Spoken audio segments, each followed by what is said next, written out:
just like a knife during this song, which is weird as shit. You know, that's the point of the movie where I realize I'm gonna have some fun with this. Um, and the ending is like the most fucked up thing. I still don't understand the movie. I've seen this movie, I would say, about 3 times, and I still don't understand it. If anybody's seen it, if anybody's heard of it, if somebody just can like give me a brief explanation of like the ending, I have no idea. It's like at the end, this girl right here, her boyfriend killed herself. Like he jumped off a building and landed on her, and he died. You know, he didn't land on her. He like hit her when he was jumping off. And it's a big ass building. But he dies, right? And she's like the key witness in an investigation or whatever. And in the end, she discovers that like this group of like little 12-year-old girls that like the singing group is like responsible for the whole suicide thing. And she like discovers these secret codes, goes backstage at their concert. It's like an enclave of like little kids who like talk about killing themselves and stuff, you know, because they apparently know everything about life. You know, I don't know what the story is. She ends up in an auditorium surrounded by kids, explaining how she doesn't care if she dies because if you have attachments, it's fucked up. I'm not even gonna try anymore. But overall, very enjoyable movie. All right. Um, the Japanese, like I said, they will go balls out for anything. Like I saw this other Japanese movie I'm thinking about purchasing. I might make a review on it called Meatball Machine, and it's just like this sci-fi horror film of robots that just inject stuff through your brain or something like that. I'm gonna check it out. I'll probably make a review on it. But as for Suicide Club, very enjoyable movie. I would recommend it if you're into like Japanese cult. If you're one of those Japanese obsessed people, I'm not, but if you are one, pick this movie up. If you like weird ass horror, then pick it up. If you're tired of American horror films, because my God, who is it? Pick this up, because I think you'll enjoy it.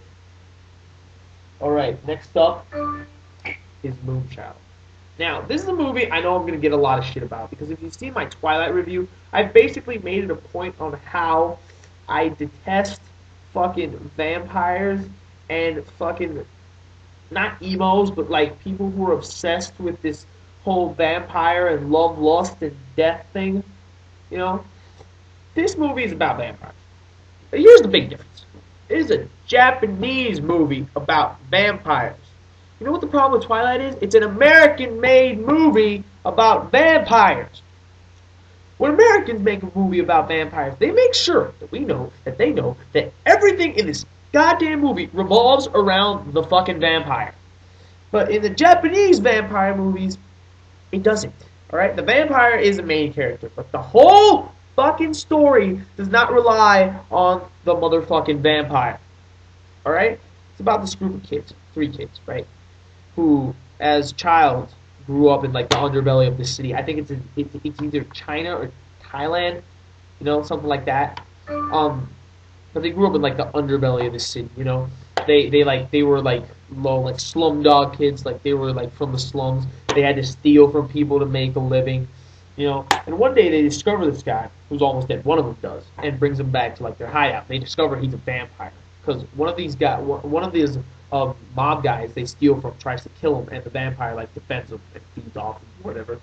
And they discover he's a vampire. So they nurse him back to health. Obviously, the vampire's immortal, so they grew up with him. Um, and then they just make like this gang. Like they've always wanted to be like big shots of their town. You know, they've always wanted to be like in charge, running the mob shit. So they start stealing from gangs, stealing money, selling drugs, all this stuff, right? All the good stuff.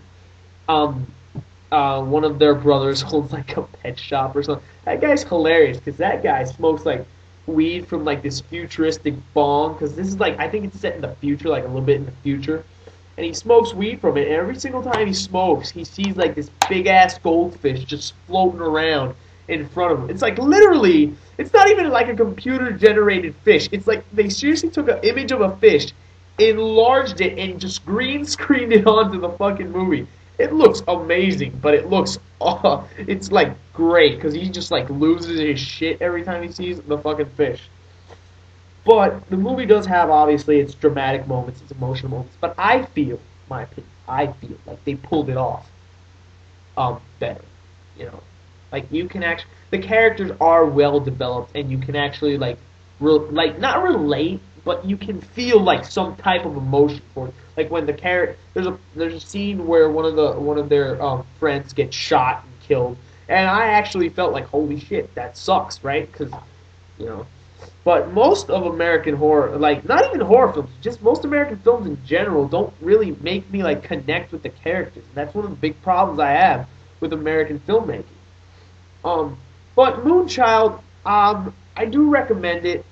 Um, I'm not sure if you're gonna be into it. You know, if you don't like vampires or emo stuff or stuff like that, then I'm not sure if you should pick it up. You know, if you're interested, if you're curious, if you want to know how twistedly fucked up I am, or if I'm just retardedly stupid and this is just another emo fact bullshit movie, go pick it up.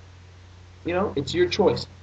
I personally liked it. It wasn't that bad. It wasn't the greatest movie of all time, but it wasn't bad enough for me to stand here and just bullshit about it. There's a million little things I can nitpick, but I can do that with every single movie. Alright? So that's Moonchild. And finally, we come to our last installment.